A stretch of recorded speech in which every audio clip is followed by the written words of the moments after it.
is Cameron going to be a clean break from McConnell? Who is going to be turning the head of Cameron, essentially? That's the concern that I hear talking to people. Conservative, constitutional. It's the Andrew Cooperrider Show, keeping you informed on what's going on right here in Kentucky.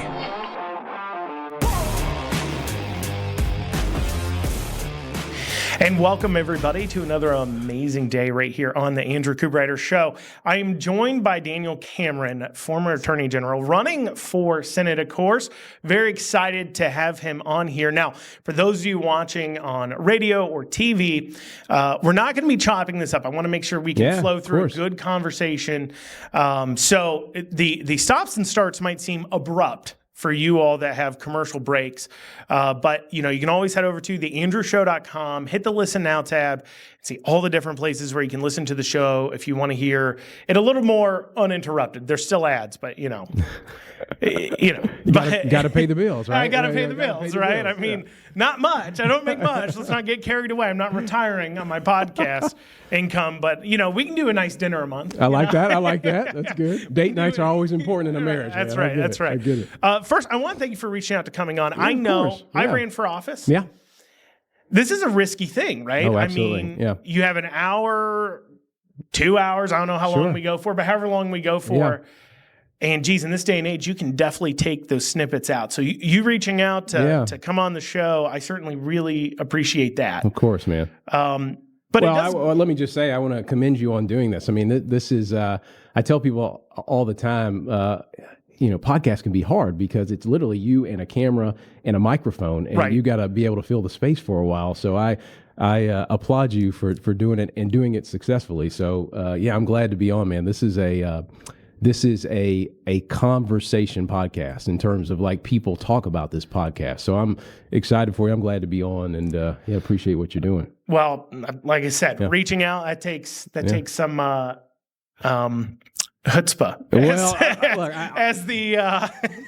I'll tell you, man, I am an open book, and people, I think, regardless of what your answers might be, they appreciate just like folks that are just real and will say what's on their heart and on their mind. And, and I've seen that with some candidates at times when they're running, and even I could like their policies. I could like everything about what they have to say and do. But then if you talk to them and you just feel like there's a guard there, and I try not to judge it too much when I'm talking to individuals, because you never know, like, you might be recorded. This person talking to you, they might be recording you. Right. You got to be very careful about what you say sometimes. So that definitely can be difficult to certainly say that. But starting off, I guess what I want to dig into, you grew up in Western Kentucky, right? West. Yeah, I'm in E-Town. West Kentucky. No, let me tell you, if you ask somebody in Henderson or in Paducah, if I said I was from West Kentucky, they laugh at me. I grew up in Hardin County, which is like, sandwich, like South Central sort of area, Central Kentucky, if you will. Grew up there. Mom is still there. In fact, I was just texting before I got in here, trying to figure out, when you're married and you have parents and it's holidays, everything's a negotiation. You got to figure out when you're going to do, X for Mother's Day, or when you're going to do Y for Mother's Day. When you're going to fake you're sick to not go to the in-laws. I hear you. I will never do that. Look, I will tell you, we live down the street from my in-laws, and they are terrific. And we are. In fact, my boys are up there at their house swimming right now. So. It was your second's birthday yesterday, right? It was our youngest birthday. Yeah. That's exactly right. So Bennett is a 1-year-old now, which is just crazy. Theodore, our oldest, is 3 and, is just exceptional. We were not prepared for Bennett to start walking at 10 months. We were like, wait a minute, this is a little early, man. So we put baby gates up and all that sort of stuff earlier than we had anticipated. But yes, thanks, man. They did the Build-A-Bear thing yesterday, and we had a little birthday party for him on Sunday. So it was fun. That's great. Yeah. That's great. So real quick, you grew up in E-Town, and this is, I guess, a little out of left field. I didn't plan on asking this. The battery plant being built there. Yeah. What are that's transformational in some different ways. If it, obviously goes forward, but at the same time, it is a $500 million expense of taxpayer funds on it. What are your thoughts about those kinds of projects? And well, as a sort of philosophical matter, like I want government to sort of get out of the way of businesses. I understand, like, look, if you're a cheerleader for a state, you're going to figure out ways to bring business and industry into a community. My perspective on it is that, big businesses do well by government. Small businesses don't do as well by government. And so there needs to be a recognition that we need to support our small businesses as well. I say that as somebody whose parents owned a small business. They owned a coffee shop. So to the battery plant, I'm glad it is here. Let me say that I think it came here because of our reliable grid. I mean, there's no secret sauce here. Like battery plants are going to go to places where there's coal and where there's natural gas because they can rely on the grid there. And we've got to maintain those things. And that's what, as Attorney General, I tried to fight for was maintaining our coal and natural gas industry, because this craziness with ESG was like trying to destroy that, which would destroy our competitive advantage. So it's like just like not something we should do, right? So battery plant's good. Obviously, want to make sure we're hiring Kentuckians to be in that plant. I've heard stuff from people at home that say like, they're hiring some folks in the local area, but not necessarily hiring people in the local area. So that's obviously got to be something that that we're vigilant on as a community there in Hardin County. And so I'm hopeful that the battery plant's successful. Well, and you wonder too, because and part of the reason you brought it up is your family owned a small business, coffee shop, and hearing from people in the area, those kinds of projects a lot of times can cause, I call it regional inflation, I guess. You see this when you have the fracking booms and things in other places where suddenly now a coffee shop, you go from being able to pay, whatever you're paying, minimum wage, or for high school students, or $10 an hour, because it's a small town. The high school students don't have a lot of options. Maybe you can get away with paying $10 an hour. We owned a diner in Wilmore for a little bit there, and the college students would come and work, and we really couldn't afford as a small town diner much more than $8-9 an hour or so. But they were happy to do it because there wasn't a lot of job options, and they could walk there. Yeah. But now you have this come in, and it throws off the entire labor, I guess, supply chain, and now it gets really expensive to live in the area, and that can definitely squeeze some small businesses. Yeah, I think that there has to be a focus and emphasis on, by Ford and SK and others to like really invest in the local community.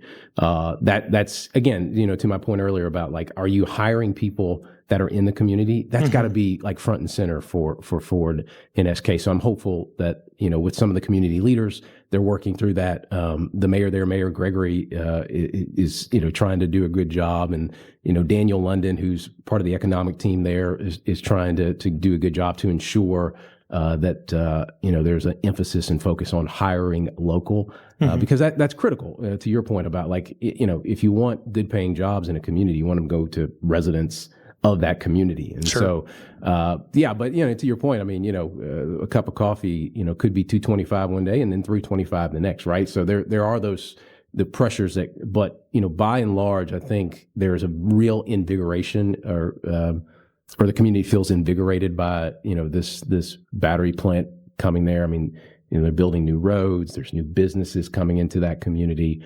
When I grew up in E-Town, I mean, it was probably a third of the population that you have now. And so you've seen sort of this continued growth there and development there. So I'm excited to see it, just as somebody that observes as a bystander now, but it's a wonderful community. And I was grateful. I was actually, people don't know this, I was actually born in Plano, Texas. So I was born in Plano. My dad was working for Federal Express at the time I was born. So they'd already reassigned him to Elizabethtown. And so they were just waiting on me to be born. And born about 2 months, moved to E-Town. And man, it was a blessing to be raised there. It was like, just small town values. My parents owned that coffee shop. There was a intersection of people that came into that coffee shop, and so I saw people from all walks of life. And most people want the same thing. They care about we talk about politics. Sure. A lot of people talk about, what their kids like sports or, that's what they care about. I'm like, are you going to, are you see you at church on Wednesday nights and that sort Until of thing. politics gets involved in their lives too much. Yes. And then it starts. So how did you end up in a position where you're interested in running for office or in politics? And how did you, small town. Yeah. Son of a FedEx worker and a coffee shop owner, right? Yeah. How do you end up being interested in politics? Yeah, people always ask me, they say, like, how did you become a conservative? Like,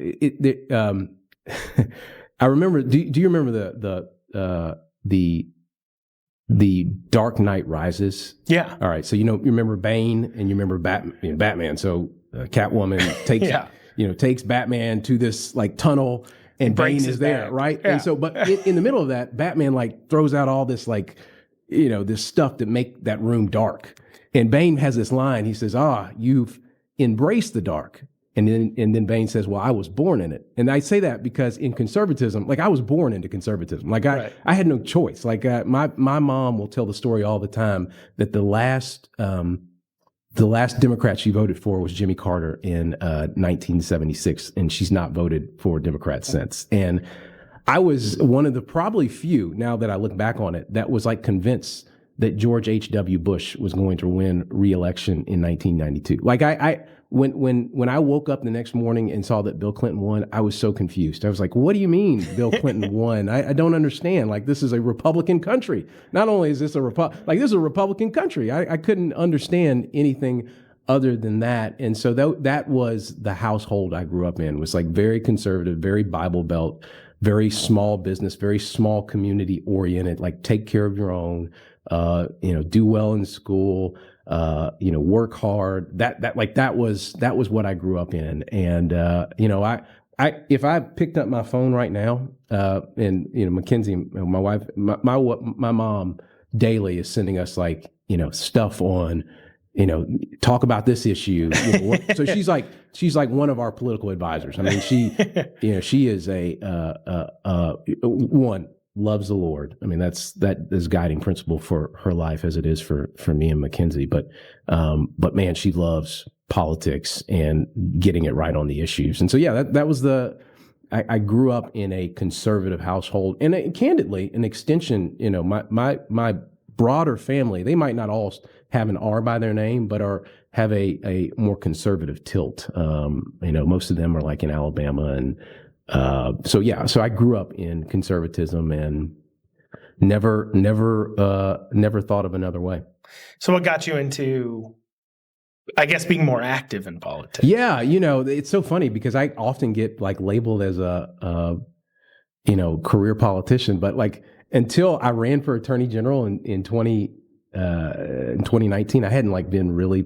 I think I'd been to one Lincoln dinner in the span of my life before 2019. Sure, like literally, I had a buddy of mine. Who right. Go to Lincoln dinners, right? I was a senior in college, and Jeff Davis had come to Louisville for like a Lincoln dinner, and I'd been invited to it. I was like, sure, yeah, I'll go. Like I was a conservative, but I was just like, I was playing football at U of L, wasn't playing very well, but like I was on the team and like I was just doing stuff that a college student does, and so I didn't like, it really. So in 2019, when it became apparent to me that like folks at that time were looking for someone else to run for attorney general, and I had a few, friends that said, hey man, you should really think about this. And so I prayed about it and ultimately made the decision to jump into that race. But like no one initially knew who I was. And it was just like on a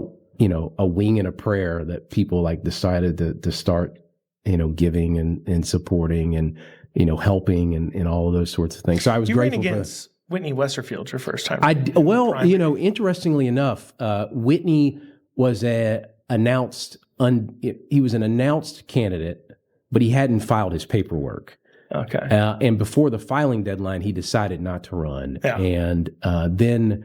Which Whitney gave us Annie Bashir, right? Yeah. He lost to Annie Bashir for AG by what? few hundred votes, right? It wasn't a big Yeah, margin. it was close. This state is just trended Republican on the state level, right? So that was at that point you still had I think Allison Grimes was still around, and you still had, around. She's making a comeback. Oh, I didn't know hear? that. I did not There's know talk that. of you get a pardon, and your dad gets a pardon, and there's talk of a comeback. I didn't know that. I mean, at the end of the day, I think they've ran the numbers on the Senate race, and they're just kind of who wants to be the sacrificial lamb? Yeah, I was going to say, no Democrat's going to win the Senate race. I mean, there's no question about that. But Whitney jumped out, Will Schroeder jumped in the race, and it was a slog. I mean, you're trying to get to as many counties as you can, and trying to have a coherent message, about what you wanted to do. And it was funny, during that race, I talked a lot about the drug epidemic and fighting against the drug epidemic, and helping address that in a meaningful way. I ended up winning that primary and won the general, and off to the races after that. Your time as Attorney General. Yeah. What do you think your greatest accomplishment was? I hate to say greatest. I'm really proud of this. Yeah, I did this. I was really, I kind of alluded to it a little bit. When I was on the stump running for AG, I would say the greatest public safety challenge of our lifetime is the drug epidemic. And I wanted to do something meaningful about that. And we were able to. We were able to bring in at the time that I left the office, nearly $900 million into the state to fight the opioid epidemic. And we arranged it in a way that I thought was helpful and beneficial for not only the state, but also our counties and our local communities. Uninterrupted. Oh yeah, I'm sorry, and I need to make sure. Am I getting? Yeah, my bad. For those I had who a didn't lean see, back moment. I adjusted his mic a bit, and there's a part of me that's should I adjust the gain? Real quick? Yeah. No, I'm glad you did that. So I worked with a lot of people in the legislature and county attorneys and all that sort of thing to make sure we were able to bring that money into the state, and again, did it in a way that helped the state and helped local communities. We split it 50-50, and that money's going to be coming in over a period of years. Sure. And I'll say, Russell has added to that. Russell Coleman, the current AG, has added to that, and so those numbers were really meaningful. And again, it's not a magic elixir. It's not an end all be all. But it's a significant down payment to help address some of the challenges of our communities. Yeah. So one of the things I see online all the time, to be honest, I think it's overblown. Yeah. It's never crossed my mind. Yeah. But I see people mention all the time online. So I do think it's worth asking you about is a lot of people have this idea that the Breonna Taylor incident, situation, whatever you want to call it, is somehow a political liability. You lost to Annie Beshear running for governor because of that. Oh, wow. Or I just see that a lot. And especially, the online you have your camps, right? Yeah, and you've got your people who are working for the other campaigns and stuff. And that's something they'll say a lot of times. They'll be like, oh, he'll never win because Breonna Taylor, he'll be rejected. You're handing the race off to a Democrat, And as I said, if they really thought that not that every Republican is going to win, they wouldn't be running like Pamela Stevenson talking about they'd be having a little bit deeper of a conversation about Beshear wouldn't be trying for a presidential cabinet position. I mean, look, there's no doubt that I win the primary, I'm going to win the general, and I can't now candidly. You'll probably hear other candidates that will say the same, but it's to your point, like a Republican's going to win the Senate race here in Kentucky. I happen to believe that philosophically I am the best to be the candidate that wins the primary and goes to the general. You're running for office. If you thought somebody else was better, I'd be like, buddy, I don't know. No, but philosophically, no one will ever no one will ever say Daniel Cameron's not a conservative, because that's like that. I was born into it. I believe in it. These are my convictions. I work in it now. Like, Sure. you know, I could have done a million things, but I decided to like continue to fight ESG and DEI. To your original question, it's an absurd notion. Like, if I would have run for re-election for Attorney General, I would have won that race in a landslide. The fact of the matter is in the governor's race, we had historically low turnout in the state. I mean, we had historically low turnout here. We had historically low turnout there in Mississippi, in Louisiana, in their governor's races as well. The thing that I always tell people related to that race, the governor's race, is the last poll that came out had me up +1, and it assumed that we'd have like 42% turnout. But the thing for me that's really important is to get to as many places as I can, be it on as many venues and in forums as I can be, so that people know me and recognize who I am and what I represent in terms of myself, Mackenzie, our family, like what we care about. Those are going to be the big things. Most Kentuckians agree with the decision that we made in the Taylor case. Look, it was a heartbreaking situation. I mean, nobody will contend that it wasn't a heartbreaking situation. It was devastating. Like you lose a daughter, the community loses, someone. So nobody disputes that. But you have to do what's right by the law. Like you can't take a poll and say, well, will the poll say this? You have to do what's right by the law. I mean, you can make the argument. People will say that, well, Daniel, because you decided to join in and jump, to work to rein in Andy Beshear's executive powers. You can make try to make a similar argument there as well. But at the end of the day, you have to do what's right by the Constitution. You have to apply the laws that we have to the facts as they are, and not what the liberal, biased left media wants you to believe. And I think most Kentuckians recognize that and support our decision in that case. And so again, we had. No, I mean, I agree with you. I mean, I think generally with that case specifically, you put yourself in the position of the officers. If it's anybody's fault, in my opinion, it's the idea. I don't like no-knock warrants for the fact that I think they're disrespectful of the Second Amendment. And there's been situations where they've been executing that. Mm-hmm. Police officers have been even shot. Mm-hmm. And the person, while found guilty of other crimes, was not guilty for shooting them because they're like, well, they're acting in, any time where we're putting police officers in a position where they can be legally shot is like, I don't like that situation, personally, right? I've got some family members in law enforcement and that's the other thing about this. It's like the officers not, and that's something that again, is like part of this larger ecosystem is like, the left has tried to capture the narrative around this case.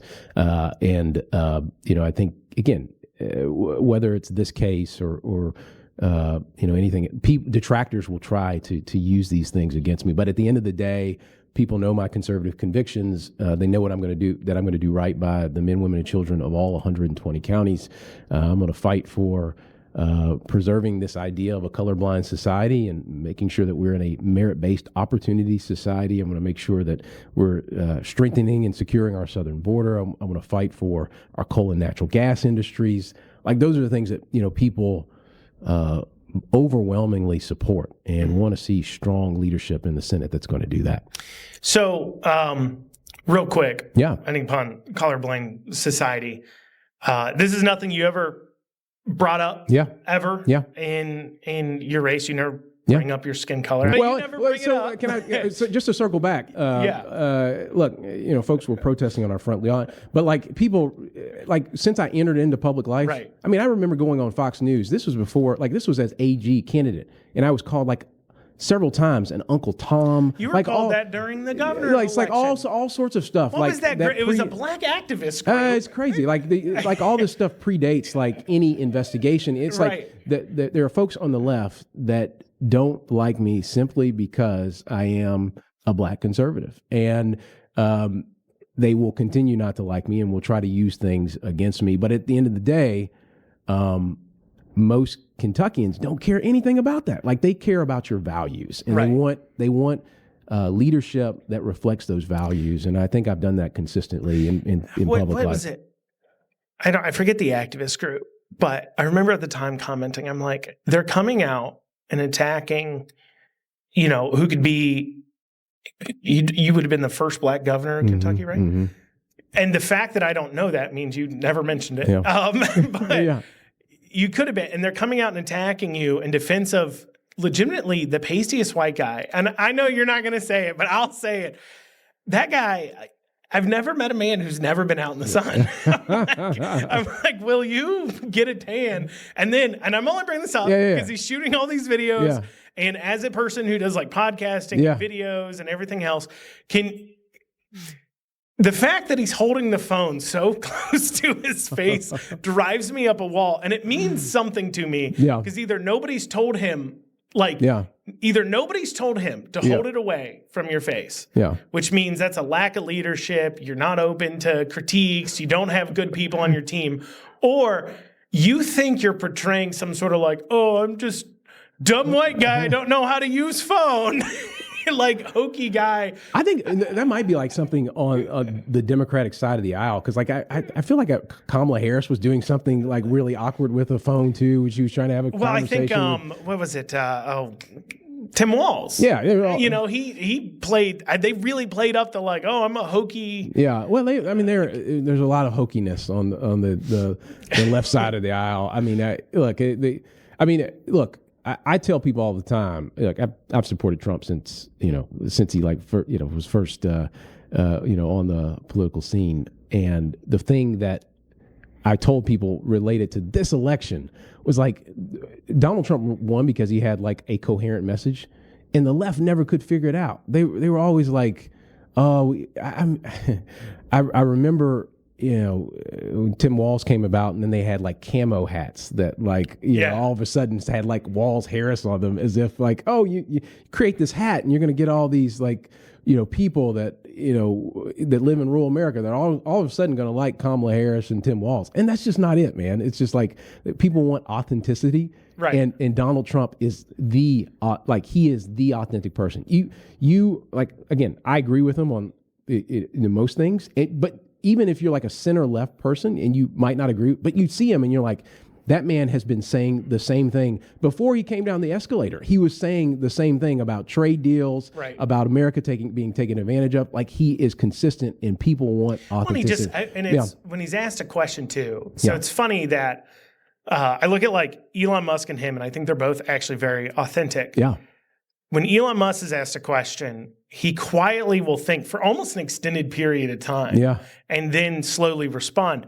But when Trump, he's thinking out loud through the question. He's like, I don't know. Is that true? Yeah. I mean, let's think about it, And so it creates like an opportunity for those who want to grab snippets. Sure. Like we had the, I don't know, do I have to follow the Constitution moment where if you listen to the full conversation, he's like, I have lawyers. Yeah. We're figuring out what the Constitution means in these situations. The greatest part about Trump, other than like his vision for the country, is like the way that he confounds the left. I mean, they're completely tied in knots like 100% of the time, because they cannot. I mean, this idea that like when he started on day one, once you sworn in, is like flooding the zone. The Democrats have been like tied in knots ever since he got back in the White House. Focusing on the wrong things. Like they can't even focus. Tactful standpoint, you look at it and you're like, I know what I'd be focusing on, and you all are not doing it. Well, they can't focus because there's like a part of their party that's still like, oh yeah, we need to keep men and women's sports. And it's just like, that is an 80-20 issue that they're like on the 20 side of. And then you think about like this idea that their leadership now is Bernie Sanders, AOC, and Jasmine Crockett. And none of those people are like palatable to the larger American electorate. And it's just like, it's a wild thing to see, what they are supporting now is, somebody in they're focused on prisoners in El Salvador. They're focused on men playing in women's sports. They're focused on poorest, like breaking down the southern border That so El that more Salvador people can. thing too. How dumb! Like, oh my gosh, you guys are really putting it all in that this guy's not It's a piece of trash. And well, the whole concept of like a senator, going Van Hollen going over to El Salvador, but as far as to my knowledge, he never visited with Laken Riley's family. Like it's just like a crazy thing that we're seeing. The optics on it. Yeah. So speaking of, I guess, kind of digging into supporting Donald Trump, obviously, I think no man's done more to, on his way out, make sure he is remembered for all the wrong things than Mitch McConnell in politics right now. To the people who are, I guess you'd say, the heavy Trump supporters, he's voting no on cabinet appointments. He's voting no on a lot of different issues. But even before Trump, there was a fair amount of people who took issue with McConnell. I mean, we can look at how well Bevin did in the Senate race in 2014. And that's before Trump's in our lexicon. Bevin did good enough that it led to him being governor. The issue going on there with McConnell that's deep-seated even before Trump. And in this race, it seems like everybody's running away from McConnell while everybody's trying to tie people to them. Obviously, Andy Barr's out there saying, hey, he's my mentor. I believe you worked for McConnell at one point in his office. They're talking about Scott Jennings, who literally ran super PACs in his campaigns for him. I mean, and it does speak to how involved in Kentucky politics he is. So in that same way, one, do you think McConnell's changed over time? Do you think this is kind of just who he is? Do you think it's that the electorate and values have changed as they've learned new information and McConnell hasn't changed with them? And then on top of that, speaking to just McConnell's influence in the race and kind of stepping away from that, and as everybody's kind of racing away from it, how do you kind of take that in?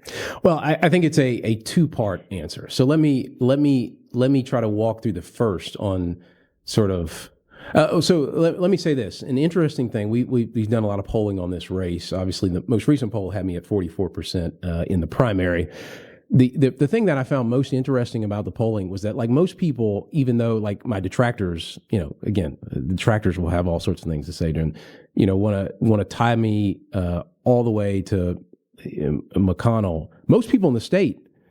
At one point, they thought McKenzie was. Yeah, well, that is true. It's like cousin or daughter. There's all sorts of crazy stuff out there. Niece or something. It was granddaughter. It was granddaughter. Yeah. That's it. But like by polling, most Kentuckians associate me with Donald Trump because, again, I've had his back philosophically. I'm aligned. Let me talk about sort of. There's a wing of the Republican Party, and I think Senator McConnell, and I don't think he would disagree with this. Is aligned with this wing of the party. And it came out of this moment in the 1960s. So if you look at like McKinley to like Robert Taft, this great Mr. Conservative, if you will, between him and like a few others, you could argue, Robert Taft and then Barry Goldwater. But if you look like McKinley through Taft, there was the party was very focused on like the United States and being focused on like in McKinley in particular, like we've got to increase tariffs because if we don't increase tariffs, we're going to be taken advantage of. You go all the way to Taft, which was like very opposed to being involved in international the international dynamics. Like we needed to focus on home. And then in the 60s, for whatever reason that changed, right? You have Kennedy who wins the election and there's just this uber focus on, spreading democracy across the globe. And that philosophy really, and you could argue Nixon sort of backed away from that a little bit with sort of this idea of detente and that sort of thing. But that philosophical view of like foreign policy basically was from like 1960 all the way through the Reagan years. And I don't think Mitch McConnell would dispute this, but that is his view of the war. Kind of like a communism. Yeah. A concern about communism being. I think that's his by and large, the view of the world. And it helps to understand, too, at the time that communism's literal thought process was you have to have violent revolutions. Yeah. That was something they're trying to do in countries. Even America, have a violent revolution. And so I think that is like where his philosophical view is and continues there. The party in the view has now moved back sort of to this idea of the Taft wing of the party, is that like we have been spending millions and billions and trillions of dollars like on other places. Meanwhile, we can't take care of our people at home. And we need to reorient ourselves. And this is where President Trump, his view is that we've got to reorient ourselves and say, no, we're not going to hand out just ungodly sums of money to these other places without taking care of our people at home. And, oh, by the way, we're not going to continue to be taken advantage of by our adversaries and allies, frankly. And so my perspective is aligned with President Trump in the sense that like we can no longer be taken advantage of, and we've got to be focused on the people at home. And it's a different philosophical view from again that older wing in the party that is still focused on us being the world's policeman, if you will. So on that subject of the philosophy changing, McConnell's not changing with it, which. Everyone would argue that is that evidence that he's done with it, or a belief that he doesn't need to shift with it because he has the ability, enough money to kind of outrun that, right? But on that subject of McConnell, some of the concern, and those who don't know their state history, I guess, wouldn't understand the concern as much, but McConnell literally has gotten heavily involved in state level politics.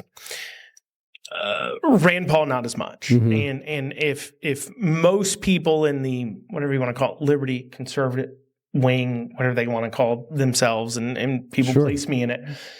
If we have a complaint about Rand, it's that he doesn't get involved in primaries. He doesn't get involved in backing state level candidates. And McConnell's has an apparatus for that and everything else. And one of the things that I've come to understand in politics is clearly, like, for an example, everybody's talking about who's Trump's going to endorse in the Senate race. While Trump ultimately makes that decision, he's not doing the research of exactly who everybody is. He has trusted people that is doing that research, that's going through that, bringing him the information. And those kind of brokers of power are the people that are basically, they're the neck. If they're the head, they're the neck that is turning which way the head's going to look, right? In a lot of ways, this is how we ended up in the war in Iraq, is that the information being given to Bush was curated to get him to turn in a specific place, right? Long way of saying that, concern is that the people who have been involved in picking these individuals at the state level and the state level politics that has created some of the animosity with McConnell. The concern about a clean break from those people about McConnell is making sure that that network of individuals doesn't continue to be brokers of power and choosing. I talk about it on the show all the time. I'm not trying to go into a long ramble with you here. No, that's but I talk about on the show all the time the cycle of, I guess, money in politics, where you need money to win elections. So you start to listen to the donors that then chooses what you do, so that way you can win re-elections. And if McConnell's done anything really well that's led to him having so much power in politics, is that he realized that cycle early on, and his people and him, but his people choosing individuals that say, hey, you know what? Don't worry. I don't know if this is what they're saying, but I imagine. Don't worry about the voters. We got you. We'll give you enough money. We'll make them think. I don't know if you ever watched the show The Campaign. I have not watched The Campaign. The movie, The Campaign. You got to watch it. With Will Ferrell and Zach Galifianakis. Oh, yeah. You have to. Everybody's seen it, right? Everybody's seen it. Yeah. It's been a long time ago, but everybody's seen it. And there's like a point where they're threatening a congressman. They're like, by the time we're done with you, half your district will think you're an addict, and the other half will think you're a horrible person who punches puppies. And so there's that real fear. Sure. And so what I hear from the conservative groups when it comes to you all the time is, hey, we're concerned, and I guess this goes back to the governor's election as well, when you people like Scott Jennings and Terry Carmack getting involved with your election. I understand to a degree there's a absence of talent too, that knows the state. Yeah. But is Cameron going to be a clean break from McConnell? Who is going to be turning the head of Cameron, essentially? That's the concern that I hear talking to people. Well, let me try to answer it in a few different ways. I didn't mean to take so long. No, that was great. It gave me that was great. I appreciate you sort of walking through that for me because it gives great insight. The first thing I'll say is that since I ran for AG, I have certainly been my own man. I mean, I remember speaking at the 2020 RNC convention on behalf of President Trump and talking about the fact, I make up my own mind. I make my own decisions. I do what's right by the law and the Constitution. And it's not about polling for me. It's about doing what is right. And it's not, it's about, looking at and analyzing the law and following that as opposed to, what somebody might say is what's politically expedient. And and you can check the track record on that. It is core to who I am as a conviction matter. Let me talk about the governor's race. My perspective is I wanted to bring as many people into the tent as I possibly could. And, I was even in Northern Kentucky a couple of days ago, and I talked to a friend of mine who said, people appreciated the fact that you were trying to bring everybody together, and you sort of do that. You can't nail it down 100%. You'll do it imperfectly, but that was my heart, was try to get everybody. I feel this at my core is my hope is that I can bring as many people to the table that want to get behind the Cameron campaign, because philosophically I'm aligned with the right. That's where I live, but also I hope am personable enough that people just like being around me, or want to. I don't say beer because I don't really drink that much, but want to have some ribs with me. That's what I want to do. I want to go to I want to go to Sonny's barbecue. I want to go to City Bar. I want to have some ribs. And so that's. I hope people at the end of the day say, okay, man, we like Daniel. We want to be around Daniel and appreciate his values and just like him. That's core to who I am. Philosophically, I'm on the right. Personally, I hope everybody feels comfortable in being around me. What I will say about this campaign, man, it's down to the studs, brother. I mean, I kid you not. I told you about my mom helping, sending, texts and all that sort of thing. It's my wife, Mackenzie, who I know Taylor's here, but she is the de facto campaign manager. I mean, she's Johnny. Me and Kara actually had a bet coming in here. She'll Kara, my wife, she's in the room. Yeah. We had a bet coming in here, and I said Mackenzie will be here. She's no, Mackenzie's not going to be here. I'm like, I bet you. Where we're going for dinner tonight, that Mackenzie's going to be here. Well, I'm sorry. Well, look, I'm sorry you lost the bet. I lost the bet. I did. But honestly, man, she is she is dialed in and is again, de facto, the campaign manager. I mean, she's thinking about everything. She's thinking about fundraising. She's thinking about posts we should do.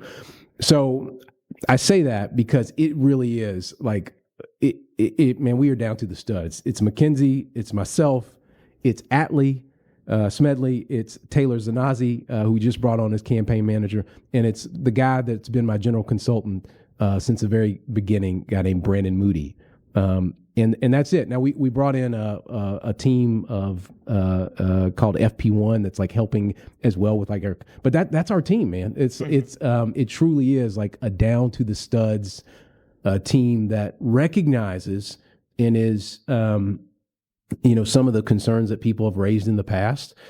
We get it, but at the same time, I fiercely reject the idea that I would be like controlled by anybody. Now, look, I will tell you, I'm a Christian, and so I am deeply connected to my Lord and Savior in sense of like I go to my knees on tough questions and stuff that we have to do in the political realm. That's just part of who I am, and it helps inform my decisions. It doesn't make my decisions, but it helps inform my decisions.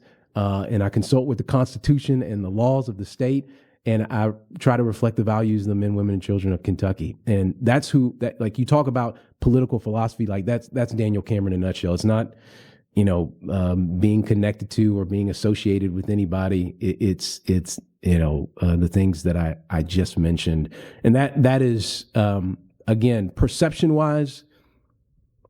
Want to dispel those notions that anybody else but myself and Mackenzie and the folks that I mentioned those are the people that are involved in our campaign. And I'm grateful for them. And I'm grateful for this feedback, because I do know that, some people had, heartburn over some of the decisions we made in the general about like different people that you brought on, but we were trying to assemble a team that, could get us across the finish line in first place. And and I understand too, as I mentioned, there's a lot of absence of talent. If you're running a statewide campaign, especially in the primary, how many people know the state, know the players in the state, and can go ahead and handle those things? It's right. I understand it's hard to track that down, and that can play a portion of it. Now, moving away from though, let me just tell you one of the other things that, I hope he watches, because I've committed to Bill Kunkel that I'm going to have more signs in this campaign than any campaign I've ever run before. So, Bill, if you're watching, no, I got it. I understand you. We're going to have more signs, brother.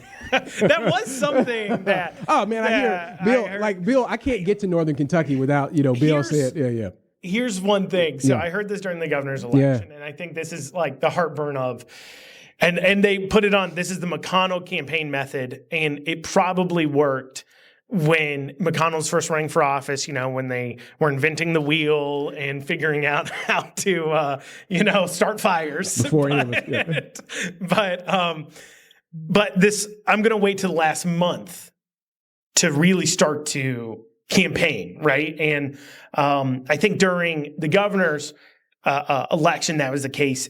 And just feedback during the governor's election. Of course. One mistake I think you made during the general, you didn't make this during the primary, was your door knocking. And I mean this with all the greatest love for RPK that I don't have. I'm just kidding. RPK is okay most of the time. I think in the general, I could be wrong. I think in the general, we relied on RPK for door knocking. Well, but in the primary, you didn't. I ran into your door knockers all the time during the primary. So two things can be true. We had our own door knocking operation in the primary, but that's born out of necessity because RPK doesn't get involved in primaries, right? The other thing that I will say is that, to my understanding, RPK knocked more doors in the governor's race than they'd ever knocked before. Now, the other part of this is true as well, because in a general election, what's supposed to happen is RPK and whoever the governor candidate is supposed to like mesh. Right. And that's what we try to do. The reason we had to outsource, if you will, to RPK is, man, at the end of the day, like, and I told this to Bill too, is like the reason we were making, our team was trying to make, and I was campaigning hard like throughout the general, like I was going everywhere, but you didn't see it it's because we didn't. You shouldn't have been shown it. But if you were campaigning to me, you're wasting your time. Well, no, but I'm just saying we did not have in the general. So we got outspent $5 million to $25 million. Sure. And that just limits what you can do, and that's another like learning lesson for me. Out of the governor's race, is like you just got to try to raise as much money as you possibly can, because now it'll be a different scenario because it'll be an open seat, and I'm hopeful that we'll have some more dollars. Well, you have more national interest, but too, one of the things that's like really critical to like having more signs, having more presence on television is just like the dollars, and having more door knockers is the dollars, and we weren't in a position to do that. And so that's something that we're really well. And focusing RPK, I think, could definitely deliver. I understand they knocked a lot of doors, more people than ever. I don't know how high the bar was set beforehand, but what I can say is that there is a real problem and struggle, and we talk about this all the time. Is that and I understand it's a necessity of function, but I've never met a person fired up to knock doors, a young person fired up to knock doors that is like, I really love Mitch McConnell. Well, and so you run into a problem. I made this joke, actually. This is funny. I made this joke to Jeffrey Prophet, who knocked doors for Mitch McConnell, of course. And I made a joke like, nobody wants to knock doors for Mitch McConnell. And he's like, I volunteered to knock doors for Mitch. I'm like, of course you did. Well, let me say, so one of the things that we are really focused on in this campaign is like volunteers and like folks that, like, to your point, like want to knock doors because they care about, like Daniel Cameron, they care about the future of this country in a way that, like, I was, again, for all the things I get told about, like, Daniel's a career politician, I literally was only in office for like 4 years. Right. And like, we learn things in the process of the governor's race that, like, really inform our thought process. When I say ours, like mine and Mackenzie's, and then, again, Atlee and a few others as well. Like, it has really helped, like, hone our focus on, like, what matters. Because, again, there's this perception thing. And to Bill's point and others is, like, people, like, a sign means they are fired up about your race. Like, they're putting that sign in their yard, their yard, because at own personal expense to themselves. Like, somebody might see it and says, I don't like him, therefore I don't like you as a neighbor anymore. Right. Like that, but that means that they are deeply invested in the campaign. And that's something that, like, we always viewed signs when I was running for office, and take this with a grain of salt. I never won, but I think I performed well for the amount of money I had. I come from sales, specifically door-to-door sales. And so to us, there was a sale. And so we started measuring our success by how many signs we got in the yard. And so that was our deliverable. Right. And so, if you're running a large door knocking situation, and during the Senate race, I had paid door knockers, I had like 4 or 5. They would get people to sign up for signs, and then somebody else would deliver it to make sure that it's real and we're not wasting money there. But that deliverable really, I think, helped kind of define success and failure.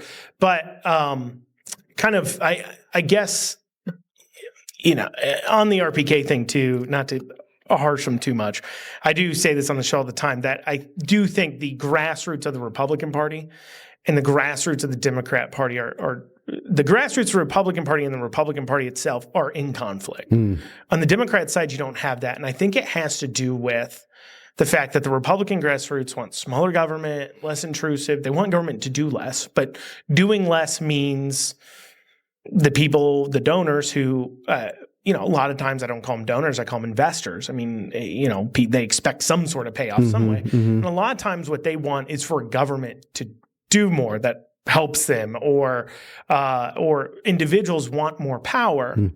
And doing less as a government means you have less power. Where on the Democrat side of things, they're asking for the government to have all the power in the world. And to those who seek power that are in those offices, they're like, hey, that works for us. If you want more power to me, I'll take it. Sure. Right? Yeah. So I've always seen that conflict, and that kind of plays into it. But that's a really good point. Yeah. Moving away from that, though, going to this race here, the Senate race, an obvious question get asked a lot, but why are you running for Senate? What do you want to do in the seat? What do you hope to accomplish? What's your issues, your top 3 issues, however you want to deal with that. I know you're probably asked that question all the time, but. Well, so, as Mackenzie and I sort of prayed about this race and how we could, be helpful, it really is about a new generation of leadership that can reflect the values of Kentuckians, and do it in a philosophically conservative way that recognizes that we have to have leadership from the state that's going to support the Trump agenda. And on top of that, we'll fight for, we talk about this all the time. We got 2 boys, and we want them to see a country that lives up to the ideals of the founding. And we got away from that during the Biden years and the Obama years as well. We got away from this notion that our society ought to be based on merit and opportunity, and we got into these like crazy notions of DEI, which all that is meant is the left has tried to weaponize those terms to divide our country based on like race and all these crazy things. And I tell people all the time, like, as a senator, I want to speak against that. I want to be a promoter of what I refer to as MEI, merit, excellence, intelligence, and integrity. Like that is the way of the future. And that is the way of the future for my kids. And I know most Kentuckians, like that's what they want for their kids is a merit-based society. I want to fight for that. I want to fight for our coal and natural gas. Like we cannot be asleep at the wheel and think just because President Trump is there right now that that all the ills of our country are resolved. We've got to have leadership in the Senate that is going to continue to push and drive and advance the America First agenda. I don't think people understand how much that actually affects them, like how much they understand that government regulation, because wind and solar are more expensive, which, leaves some people scratching their heads, when you consider the fact that, wind and solar creates all of like 5 jobs or something for a solar farm. Like it is overcast right now, right? And it's just like, how but yeah, it's more expensive. And so you have to offset that. So they couldn't make wind and solar cheap enough to compete with coal and natural gas.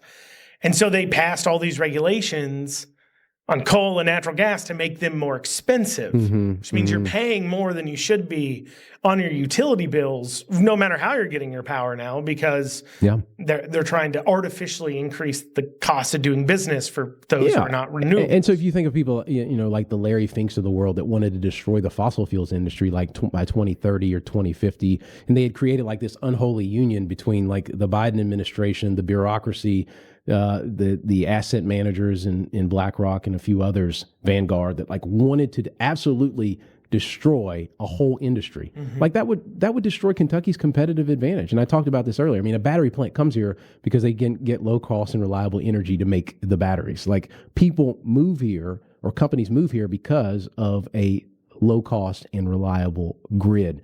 So you got to have somebody in the Senate that's going to fight for that. You got to have somebody in the Senate that says, hey, like we've got to secure our southern border. If we don't secure our southern border, a porous southern border means poison is finding its way into Kentucky. I'm one of the things that like didn't get a lot of play, but was the idea that the Trump administration was like labeling these cartels foreign terrorist organizations. I've been arguing for that for like a few years now because we need to treat these cartels with the seriousness that they demand, because they are purposely pushing poison into our communities that's like laced with fentanyl that is killing our people. And you've got to have somebody in the Senate that was like fighting daily that battle to protect and help our citizens here in the country. I also, look, this is going to come, like, I have become more and more sort of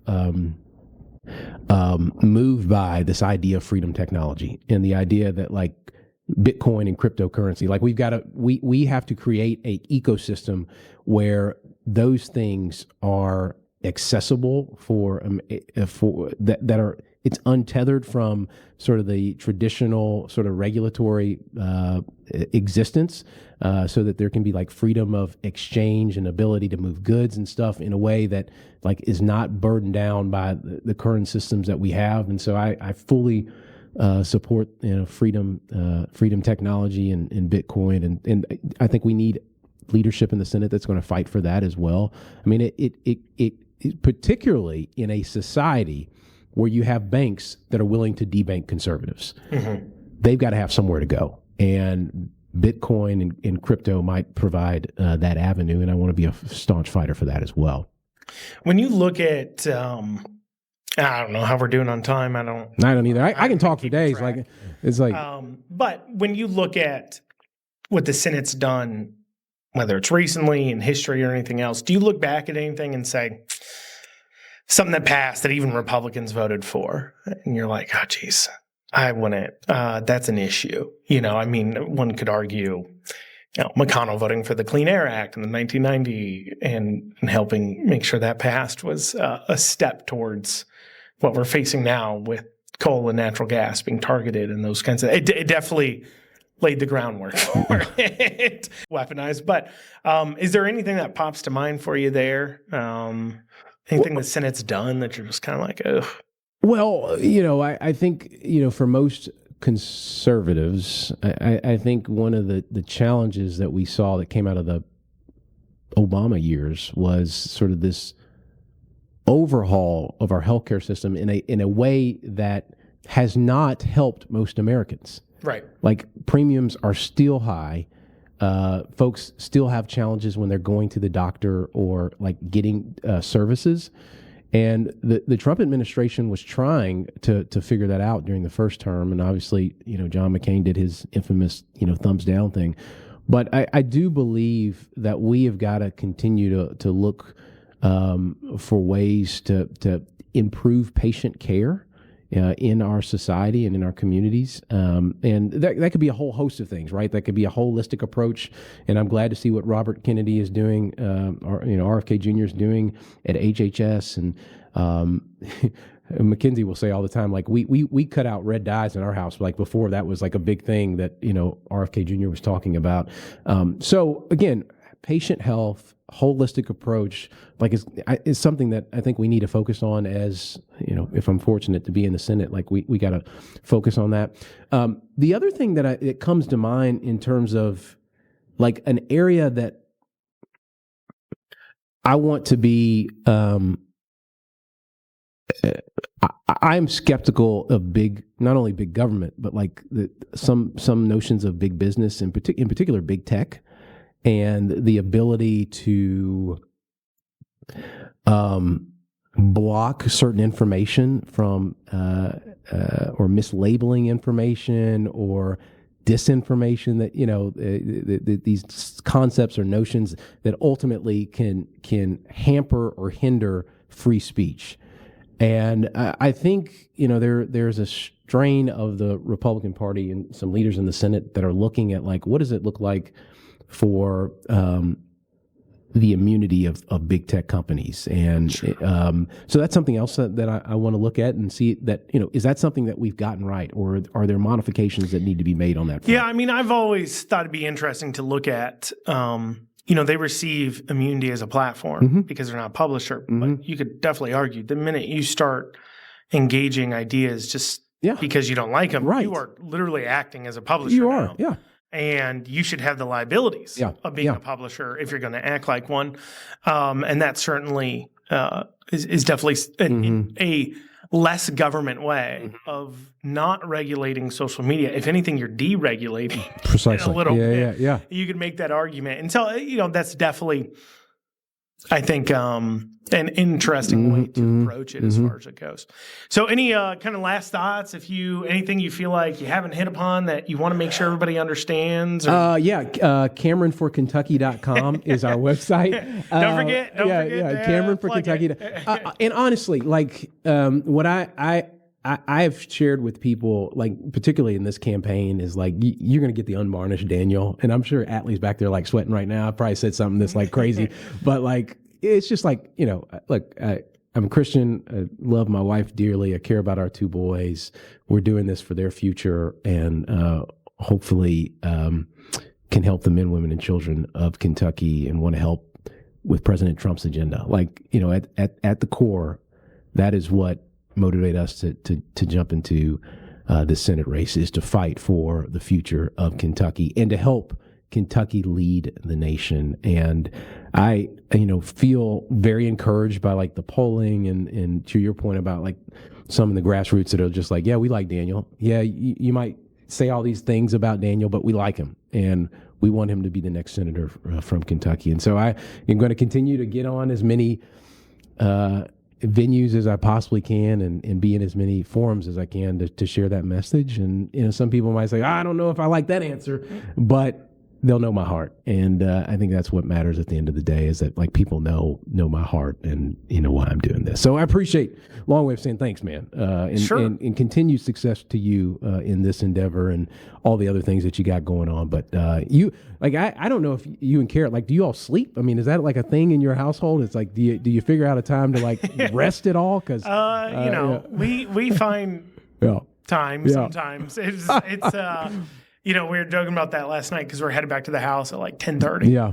And we got up this morning, I think at like 6:30. Yeah. And we were like, it's a grind. It's a grind. We again, our boys are very active, and it's amazing. And I imagine most of the parents out there can the downtime in your life. It just it disappears because you're either working, you're doing something with your kids that you love dearly, or you're trying to build out time to spend with your spouse and do date nights and that sort of thing.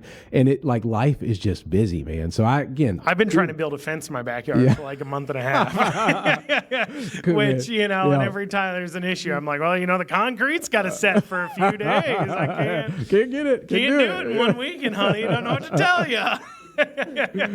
So, well, thank you for coming on, and thank you guys for joining the Andrew Cooperrider show. Hope you all enjoyed it. And, I hope I said something meaningful. That's well, hopefully you got to ask some things that and had a chance to express yourself in a way. And, obviously if, I know there's a lot of candidates out there and everything else. You all feel free to reach out to the show and, have conversations. Don't reach out to the show. Don't reach out, though.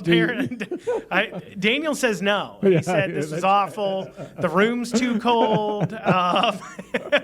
It's actually good that the room is cold. I honestly hadn't felt that, but I get this, I start having this shine on the top of my forehead. So I think it helps a little bit if it's I run it cold because, I'm a bigger guy. I can start to sweat, we'll keep it cool. But, well, thank you guys so much. Thanks for listening. And until next time, we'll be seeing you.